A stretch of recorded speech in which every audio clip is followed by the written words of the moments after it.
दुर्गा नदी के किनारे बसा एक गांव फूलपुर। गांव में कुछ 100-150 लोग रहते थे। अंजलि, जो कि पास ही के जिले में रहती थी और 12वीं पास कर चुकी थी, उसके पिताजी ने बेटी को जल्दी विदा करने के लिए उसकी शादी फूलपुर गांव के मुकेश से करवा दी थी। मुकेश कभी स्कूल नहीं गया था और इस कारण वो पढ़ा लिखा नहीं था और बाकी गांव वालों की हालत भी मुकेश जैसी ही थी। मुकेश के घर में उसके माता पिता भी रहते थे। सासू माँ, मैं बाहर मंदिर तक जा रही हूँ, आधे घंटे में आ जाऊंगी। अरे अभी कहीं जाने की जरूरत नहीं है, चुपचाप जाके रसोई में रात के खाने की तैयारी करो।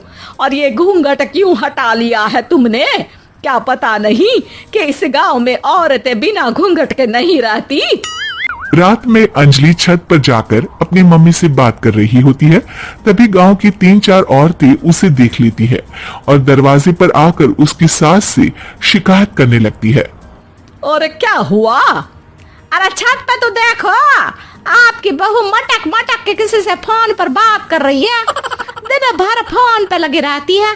अरे कल तो मंदिर के पास वो क्या कहते हैं, सेल्फी ले रही थी।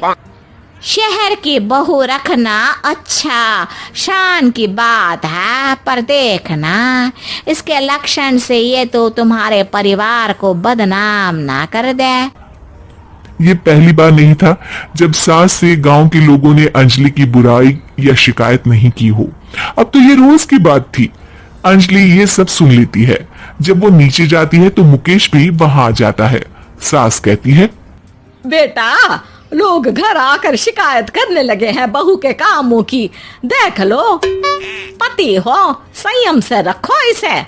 माँ जी, मैं तो अपनी माँ से बात कर रही थी, क्योंकि यहाँ कोई बात करने लायक ही नहीं है और अब मैं माँ के पास ही रहूंगी।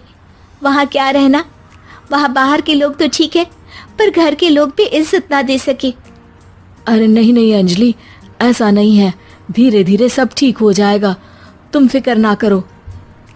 अरे बस कुछ बोलना ही नहीं है, सर पे चढ़ा रखा है बहू को।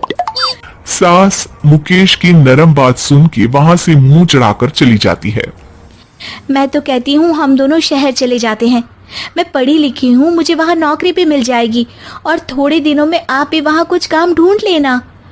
अरे नहीं नहीं अंजलि, हम यहाँ ना गांव का खेत, माँ पिताजी को छोड़कर शहर नहीं जा सकते।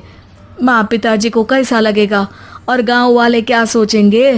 ये कहकर मुकेश सोने चला जाता है और अंजलि की गांव वालों द्वारा बुराई का सिलसिला बहुत दिनों तक चलता ही रहता है। लेकिन अंजलि गुस्सा ना दिखाते हुए समझदारी से काम लेती है। बारिश का मौसम चालू हो जाता है।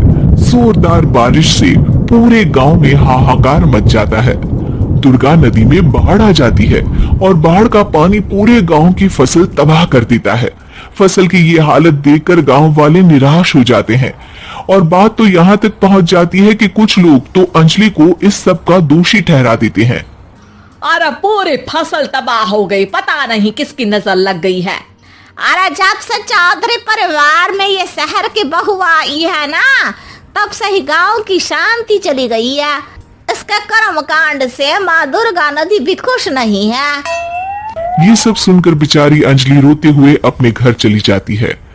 कुछ दिन बाद सभी गांव वाले अपनी फसल का मुआवजा लेकर अपने अपने घर आते हैं। मुकेश भी 1500 लेकर आता है।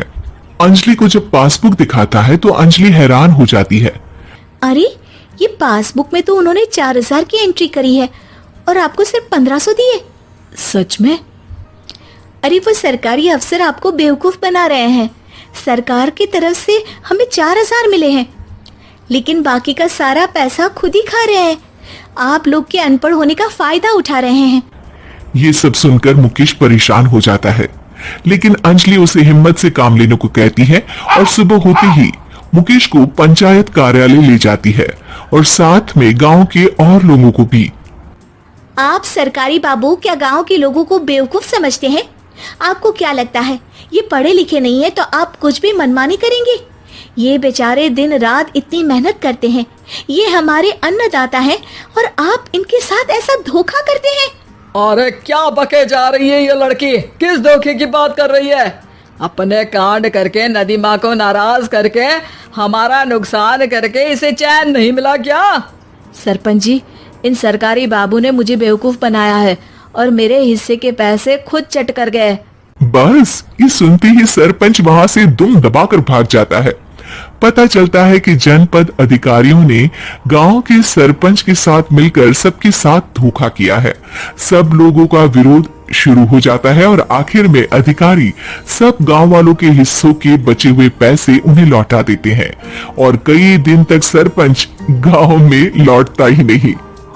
अंजलि, तुम नहीं होती तो हम गांव वालों को तो पता ही नहीं चलता कि ये हमें हर बार बेवकूफ बनाते हैं। हाँ हाँ अंजलि बेटी, हमें माफ कर दो। हम सब तुम्हें बुरा भला कहते रहे, लेकिन तुमने ही आज हमें बेवकूफ बनाने से बचाया है। हमें तुम पर गर्व है बेटी। अब समझ आया कि सरपंच तुमसे नहीं, तुम्हारे पढ़े लिखे होने से नफरत करता था। क्यों ना इस बार हम अंजलि को ही सरपंच पद के लिए चुन ले? क्या कहते हो गांव वालों? पढ़ी लिखी सरपंच। बस पूरा गांव अंजलि के लिए ताली बजाता है और अंजलि की सास उसे खुशी से गले लगा लेती है।